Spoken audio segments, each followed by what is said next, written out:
Good morning, everyone, and a good Erev Shabbos. We are continuing here in the words of the Beis Halevi on AHAVAS YISRAEL. Started the 8th chapter yesterday. He speaks about that the feeling of hatred that a person has for someone else leads to resentment and machlekes and dispute. And he quotes today, "U'meseches derech eretz zuta per gimel isa," we find in our holy sources of the Chazal, "U'shval ruach bifnei kol adam." You need to be a shval ruach, humble of spirit, before every person. We need to work on our anivus, our humility, and everyone that we come in contact with, we need to express the fact that we are humble individuals. Le'anshe beisecha yoyse mikol adam. And who do you have to be most humble in front of? The members of your house, your wife, your children. And the reason that the Beis Halevi, or the reason that the Derech Eretz Zuta is saying this is because it's usually just the opposite.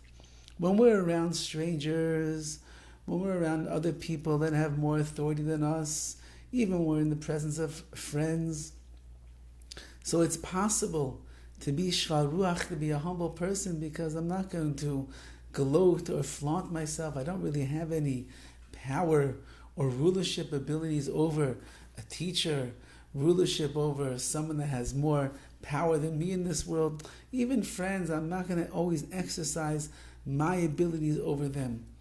But when I walk into my house and I look around and I see my wife and I see my children, and I realize that these people are totally they're dependent upon me. So it's very easy for a person to slip into the world of gaiva, into the world of haughtiness and deceit and conceit. It's easy for a person to look down on somebody else in the family. How many parents will embarrass their children publicly with the way that they rebuke them, or they educate them, or they punch them, or they yell at them, so on and so forth, because I'm a parent. This is my child who is below me. I'm entitled to do what I want to do. How many husbands and wives, the wives are not getting off of this so simply, how many husbands and wives will speak inappropriately to one another, sometimes even in a public form. They'll be at a simcha, they'll be at a wedding, they'll be at a bris, they'll be at a vort, they'll be at a kiddush, and one will get upset with the other, and they will speak in a very unpleasant way to the other, making faces, storming off, making a big deal about things that are not a big deal. Why do we do such things? This is the person that we married, we stood on the chuppah, we love that person. Why would we do that?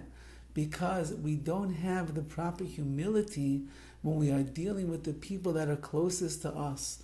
Those that are the ones that are the most endearing and the closest in our relationship, we feel entitled to be able to treat them the way that we want. I might be kind to the woman who's working at the cash register in the market when she's getting flustered with all of the people that are coming and clamoring to check out that day. I might be nice to the guy at the gas station who's filling up my tank, and he made a mistake. He put the wrong kind of gas and it cost me an extra $5. I'll say, it's okay, don't worry about it. But if I come home and my wife forgot to make my favorite dish for Shabbos, or I come home and she sees that her husband forgot to bring home the flowers for the anniversary, or my child comes home from school after a long week and he has his test that he took on the Parsha and he ended up getting 64% instead of a 94%. So my gaiva, my haughtiness kicks in. The lack of humility is out the window, and I will treat this person in a way that is inappropriate. Says the Beis Halevi, quoting the Derech Eretz Zuta, you must learn how to be a shval ruach bifnei kol adam, humble of spirit in front of every person, and la'anshe beischa yoiser mikol adam, to the people of your house, wife, children, family members, and the like.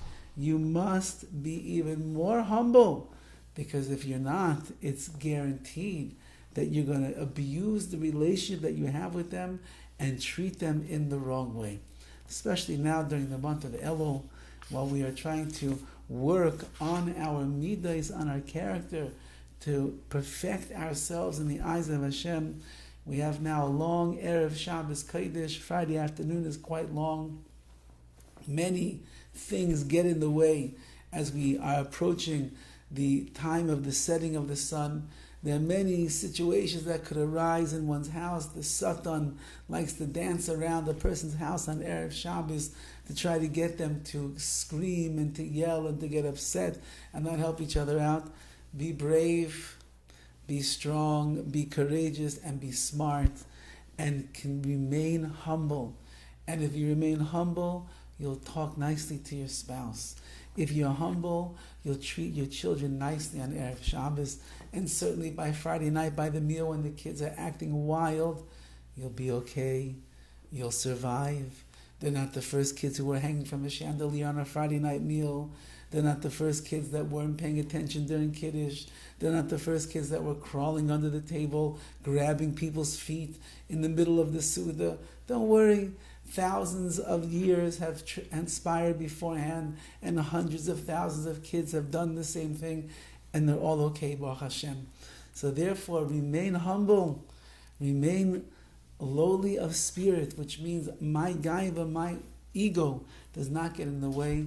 And in that zechus im Yitz Hashem, we'll see only goodness and only bracha and only nachas, and we ourselves will find tremendous favor in the eyes of Hashem.